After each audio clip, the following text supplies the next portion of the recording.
morning, everyone. Welcome to the update of PMI-PBA Study Plan 2026. Actually, this plan is based on our previous experience related to successful trainees. So we suggest that the duration to pass PMI-PBA is from 45 days up to 60 days. In fact, this plan can be tailored or customized according to your availability time, your ability to study, your knowledge, your experience. Many factors can affect on the duration of studying to pass PMI-PBA. First of all, we divided this plan into phase 1, which is a preparation phase.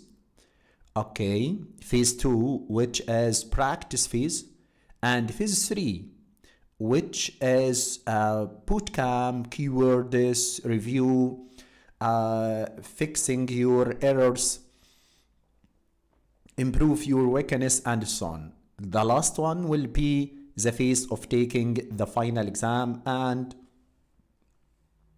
congratulations. So we would like to start by the first phase. What are the components and how we can study during the first phase? First of all, first phase is focus on foundation, concept, gathering more information, understanding, preparing, and alignment of our mindset, our knowledge, our experience, our information about business analysis to be aligned with PMI-PBA. So we divided our course content into introduction, which is include chapter 1, 2, 3 from the guide. Next one will be the need assessment domain, or in the other hand, it may be called as value assessment domain. Next domain is stakeholder engagement domain. In brackets, it may be called as business planning domain. Next one will be elicitation chapter, requirement analysis. By the way, elicitation and requirement analysis are the same domain in the final exam. Next one will be traceability and monitoring domain. The last but not the least is solution evaluation domain.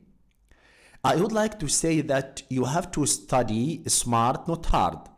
So take care from the weight for each domain related to the final exam.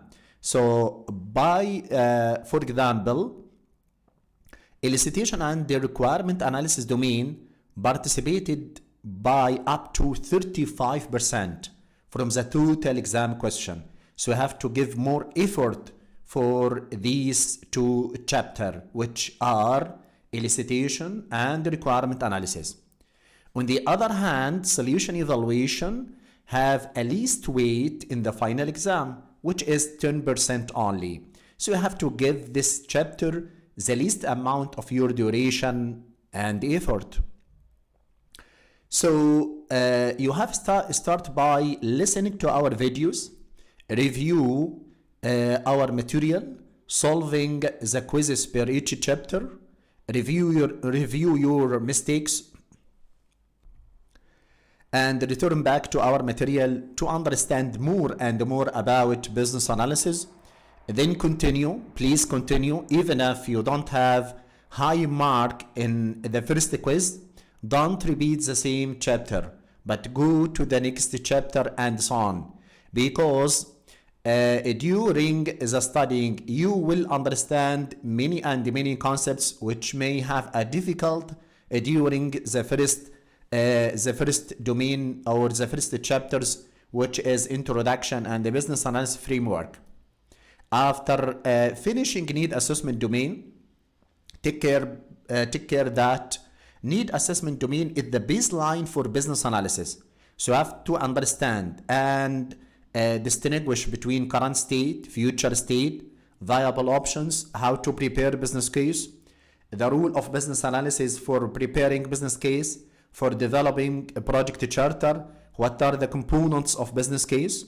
Then after that, go to stakeholder engagement or business analysis planning, where you have to understand how to prepare a stakeholder register, what does mean by stakeholder engagement approach, communication approach, and how to prepare a business analysis plan.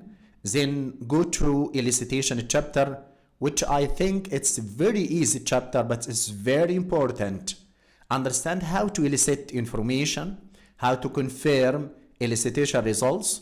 Then go to requirement analysis domain. Take care that this is the longest chapter in our course, which may take more effort, and it's deserve this time and effort because it includes how to modeling your requirement, how to verify, validate, how to prepare and define acceptance criteria, how to define solution design or solution approach.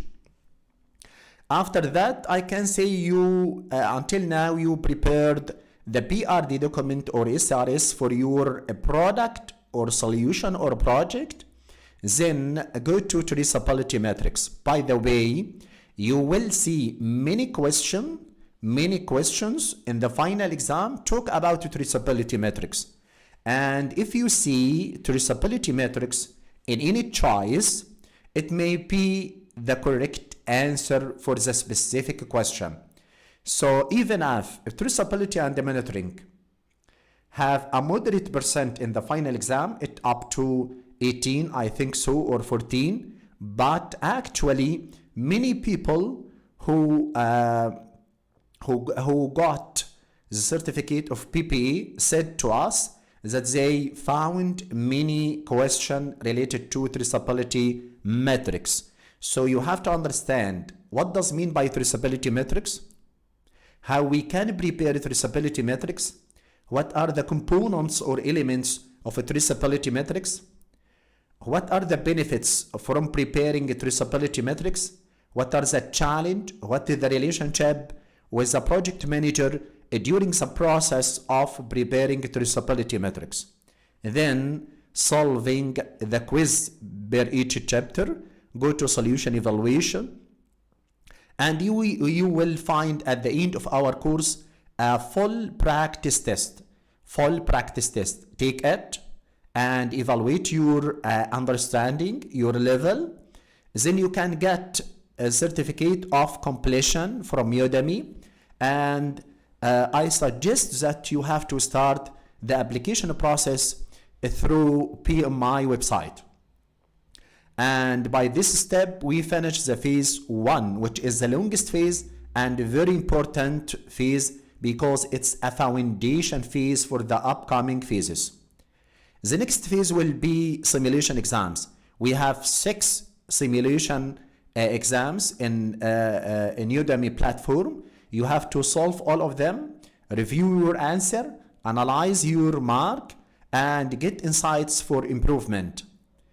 Phase number 3, it focuses on reviewing the keywords, bootcamp, review our material, find your gaps, improve your understanding, draw your roadmap of business analysis process and the steps. Then you have to retake the quizzes per chapter and retake the simulation exams. You will get more mark, more understanding, more trust. So then you can schedule your final exam, and we hope you to get your certificate of PMI-PBA. So this is a guidance for how to study, how to prepare your own study plan to pass PMI-PBA exam. Thank you so much, and see you during the remaining course lectures. Thank you.